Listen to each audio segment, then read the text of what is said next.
Salut et bienvenue dans cette nouvelle vidéo. Avant de commencer, je tiens à faire un petit aparté. En novembre dernier, j'ai sorti ma vidéo où j'ai passé le permis et j'ai eu beaucoup plus de vues que d'habitude. Ça a ramené pas mal de monde et je tiens donc à remercier tous les nouveaux abonnés. Un grand merci à vous. Et évidemment, merci aussi aux anciens qui continuent de me soutenir. Bref, ceci étant dit, passons au cœur de la vidéo. En décembre dernier, j'ai commencé à jouer à Subnautica.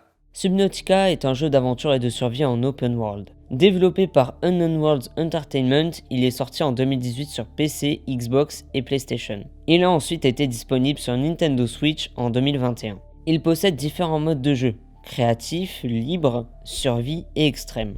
Je vous mets à l'écran des explications simplifiées, mais je vais axer ma vidéo sur le mode survie, vu que c'est avec celui-ci que j'ai joué au jeu. D'ailleurs, petite précision, j'ai joué à la version PC, après la mise à jour 2.0.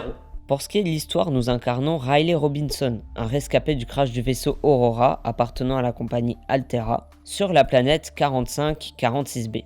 Nous devons donc trouver le moyen de survivre dans cet environnement hostile grâce aux ressources autour de nous. Cela passe par trouver à boire, de quoi se nourrir, mais aussi des ressources pour fabriquer du matériel de survie. Nous devons donc explorer les environs afin de trouver ces matériaux. Nous découvrons ainsi différents biomes, différentes espèces et différents mystères qui planent sur cette planète. Vous l'aurez compris, c'est un jeu qui repose beaucoup sur l'exploration et la survie. Et je vais être honnête avec vous, quand j'ai commencé à jouer à Subnautica, j'étais complètement perdu. Je ne connaissais quasiment rien du jeu ni de l'histoire. Les seuls éléments que j'avais, c'était que nous sommes rescapés du crash d'un vaisseau sur une planète aquatique et que je devais trouver le moyen de survivre. Je n'avais jamais regardé de live ou de let's play sur ce jeu, j'étais donc préservé de tout spoiler. Et c'était la première fois que je jouais à un jeu de survie, mais aussi et surtout à un jeu non linéaire. C'est-à-dire où ce que tu dois faire n'est pas clairement indiqué. On ne te prend pas par la main pour te dire où tu dois aller. Du coup, je dois l'avouer, au début, j'ai eu du mal à accrocher. Car j'ai toujours joué à des jeux très linéaires et scriptés, comme Pokémon par exemple. Je me sentais donc perdu et je ne savais pas quoi faire, ni ce que le jeu attendait vraiment de moi. J'avais la sensation d'être seul au milieu de l'océan et de devoir me débrouiller pour savoir quoi faire. Mais c'est ça, tout le lore de Subnautica. Et au début de ma partie, j'ai fait deux erreurs principales. La première, ça a été de vouloir tout explorer au lieu de fabriquer des outils. Ce qui rendait le jeu plus difficile car il est conseillé de d'abord bien s'équiper pour ensuite explorer et aller de plus en plus loin et en profondeur. Et la deuxième, c'est que je ne lisais pas suffisamment les informations fournies par le PDA. Pour le contexte, le PDA est un appareil comparable à une tablette qui stocke les informations que nous récoltons tout au long de notre aventure. Donc forcément, j'étais encore plus perdu vu que je passais à côté du peu d'informations que j'avais. En fait, de base, je m'attendais à avoir une trame principale claire et limpide, comme par exemple dans Zelda Breath of the Wild.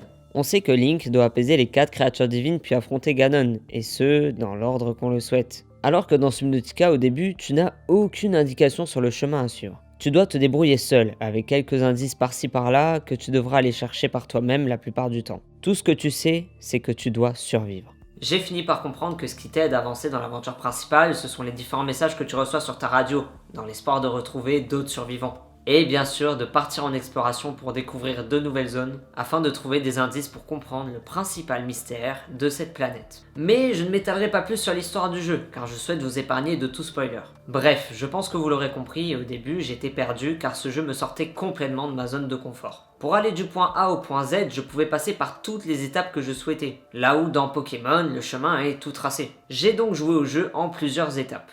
Après une dizaine d'heures, j'ai compris que j'allais devoir me débrouiller seul pour avancer, et que je devais être plus réceptif aux informations que je recevais, tout en améliorant mon panel d'équipement pour aller plus loin. J'ai donc commencé à fabriquer du matériel pour m'aider à explorer les alentours.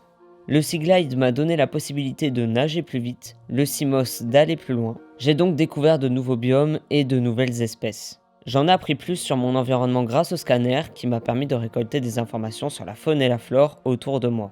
Je me rendais aux différents lieux communiqués par la radio, je récupérais les PDA des anciens survivants et je récoltais des nouvelles informations à chaque fois. Et c'est à partir de ce moment-là que j'ai commencé à vraiment avancer dans le scénario. Les 15 dernières heures de jeu sont celles où j'ai le plus progressé. La trame principale s'est éclaircie et je savais davantage ce que je devais faire. Je suis allé jusqu'au bout de l'aventure et j'avoue que quand le générique de fin a défilé, j'étais hyper heureux. J'ai été fier d'avoir fini ce jeu sur lequel j'avais bûché pendant des semaines. Mais aussi très content d'avoir fini mon premier jeu de survie, aussi ouvert et aussi peu linéaire, et tout ça principalement par moi-même. Car je l'avoue, parfois je m'aidais du wiki de Subnautica et d'un ami qui connaît très bien le jeu. Bref, au final il m'aura fallu une 50aine d'heures pour terminer Subnautica. Maintenant que j'ai fini de parler de mon aventure, j'aimerais évoquer les points forts du jeu selon moi. Mais avant, je vais parler de ce qui m'a dérangé car ça va aller vite. Je ne sais pas pour vous, les personnes qui y ont joué, mais pour ma part, j'ai galéré à me déplacer avec le Cyclops. Même s'il est très pratique car tu peux y stocker beaucoup de choses et aller davantage dans les profondeurs qu'avec le Simos, et bah il est dur à manœuvrer et je trouvais qu'on y voyait beaucoup moins bien qu'en Simos justement. Cependant, conduire le Cyclops avec les caméras est beaucoup plus simple car cela nous permet d'élargir notre visibilité. Mais bon, ça je l'ai appris pendant l'écriture de cette vidéo, donc après avoir fini le jeu. Autre équipement avec lequel j'ai galéré, la combinaison Brown. Je ne comprenais pas comment me déplacer avec. J'ai d'ailleurs passé littéralement 45 minutes à essayer de sortir d'une zone car je galérais à me servir du grappin. Après, à part ça, je ne vois pas trop quoi reprocher au jeu. Je ne dis pas que le jeu est parfait, simplement qu'il y a très peu de choses qui m'ont déplu. Du coup, passons à ce que j'ai apprécié dans le jeu. Déjà, les graphismes et la DA générale sont juste magnifiques. Les couleurs, les animations, les designs. Ça m'a changé de Pokémon Arceus, je vous le dis. Je dis ça mais j'adore ce jeu, Bref. Parlons aussi du son dans Subnautica. Chaque bruitage, chaque musique, c'est tout simplement un régal. On se sent vraiment en totale immersion sous l'eau. Pour ce qui est du doublage, je le trouve plutôt réussi. D'après le générique de fin, ils sont une dizaine et je trouve qu'ils ont bien joué le jeu. Concernant les différentes créatures, j'aime beaucoup leur design. D'ailleurs, parlons rapidement des Léviathans. Je ne savais pas que ce jeu pouvait être si oppressant. Mon premier faucheur Léviathan, j'étais vraiment pas prêt. En même temps, quelle idée d'aller à la zone du crash de l'Aurora la nuit avec mon petit Simos. Il y a aussi certaines zones, je pense notamment à une île en particulier, qui ont une ambiance méga oppressante. Et c'est ça qui est génial avec ce jeu, c'est que tu passes par plein d'émotions. De la fierté quand tu finis enfin de crafter ton Cyclops, de la frustration quand tu ne trouves pas un matériau, de la peur quand tu entends le cri du faucheur derrière toi, de la tristesse quand tu découvres certains éléments scénaristiques, etc., etc. Et même si la trame principale peut sembler basique, personnellement, je trouve qu'elle est réussie. J'ai été touché par les différentes révélations sur ce mystère, notamment par le dénouement final. Et vous savez quoi? Même si j'étais complètement perdu au début, j'ai adoré ce sentiment d'immensité et de liberté totale après avoir compris le fonctionnement du jeu.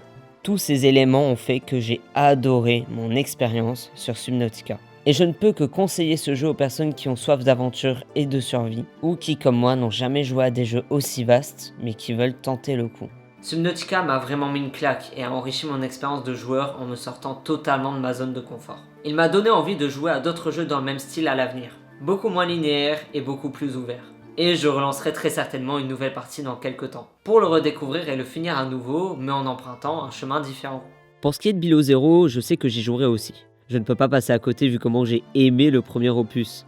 Mais je vais attendre un peu, histoire de ne pas enchaîner les deux jeux. Enfin voilà, je pense avoir dit le principal à propos de mon aventure sur Subnautica. J'espère que cette petite vidéo chill vous aura plu. Je vous invite à mettre un pouce bleu si c'est le cas, ça fait toujours plaisir. Et évidemment, n'hésitez pas à vous abonner si mon contenu vous plaît. Sur ce, je vous dis à la prochaine, salut!